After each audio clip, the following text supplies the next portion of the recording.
Here we have the world's largest Paleo Rose Quartz Biface known to exist as of today, 11/14/23. I've had this specimen for quite some time.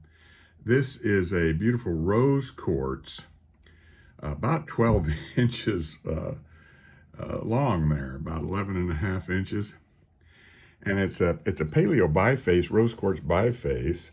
It's been beautifully flaked on both sides, actually, into quite a sharp edge here. And this is a Paleo Story Stone from Madagascar. This is Madagascar rose quartz. Here's the eye of the mature mammoth right here. And here's the eye of the baby mammoth underneath it. The trunk here and the hair tuft above the head, which looks like it's etched. They etched the rose quartz just like they etched the citrine crystal. You can see some etching for the hair of the face. This is a very large and heavy piece. So when you see, now we have a face, and we have this, the eye of the face, the nose, and the mouth. And we also have this, an eye, a nose, and a mouth.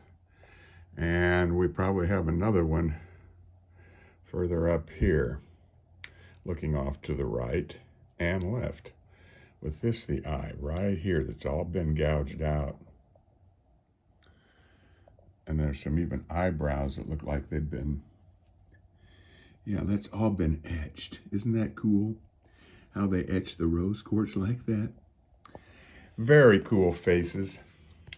And then, of course, when we turn it this way, whoa, it's heavy. Now we have mammoth images now facing right. And this is the eye of the mature mammoth. And its big trunk sweeping off to the right. Madagascar rose quartz crystal. And then we have, now this blade edge is sharp as well. And well patinated. And then we have a really cool mammoth image here, a little baby mammoth with his little trunk sticking out there. And that would be its eye and a little baby trunk of a baby mammoth, now facing left. And of course we'll have more faces this way. Very nice faces this way. We got an eye right here, nose and a mouth. Down here facing left. And then when we turn it this way, oh, that's heavy.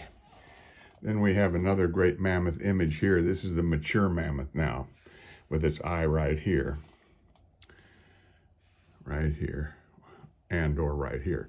Facing right, you see its back legs, its front legs, its hair tuft above the head, and the big sweeping trunk that comes down.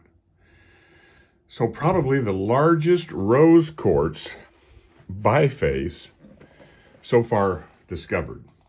And it's a story stone effigy, eye of the mammoth, great image. Now we have large ones over here as well. This one here is a mammoth now facing left. This would be its eye right in through here, its big trunk sweeping down, and then that's the concavity between its front and its rear. I found that in the Calico Hills. It's agate, heavily worked, heavily patinated, orange on this side. We'll see the other side momentarily. And then this one comes from Indonesia. And this is beautiful. Let me see if I can move things around here a bit. This is a beautiful volcanic glass specimen. It's hard to capture it here on this towel with this lighting. But here's the eye of the baby mammoth and its little trunk right there, facing off to the left. When we tilt it up this way, we have some great faces here. This has actually all been flaked out right there. That's a big eye right there that's been flaked. And so now we have a face with a big droopy nose, open mouth looking off to the right, And then another old face with a big droopy nose looking off to the left.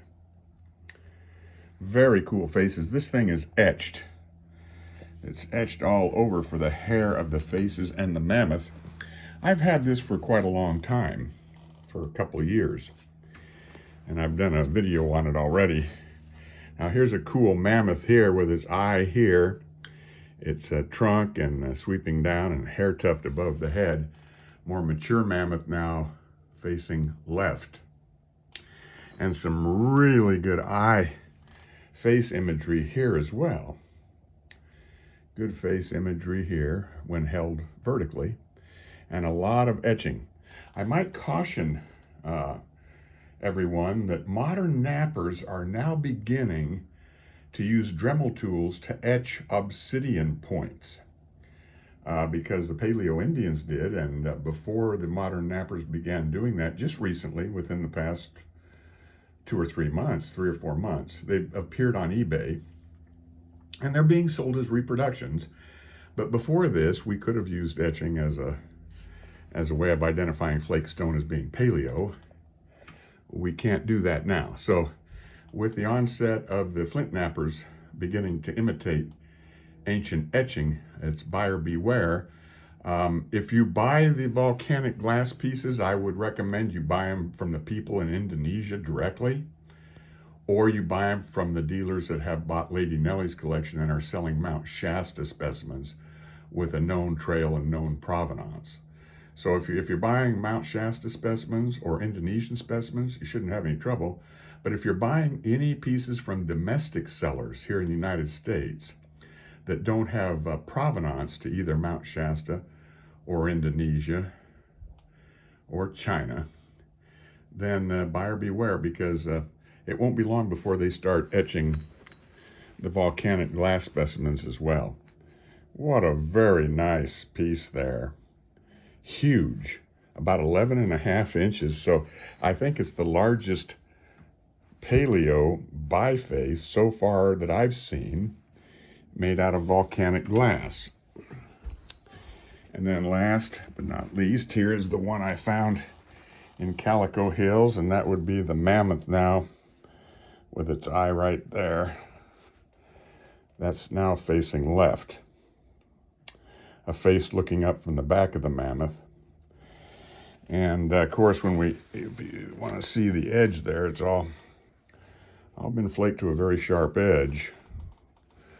And then on this side, this is the eye of the mammoth right here, now facing right. Very cool mammoth. Faces now too. We have this face, nose, mouth. And now we have the older face with the eye here, facing left. And this is Calico Hills agate, highly patinated, about 11-inch story stone effigy. So those are some very large bifaces that I wanted to share today. This one likely Clovis, the other two are paleo because one's from Indonesia and one's from the Rose Quartz is from Madagascar. 3 more large, big paleo bifaces, effigies.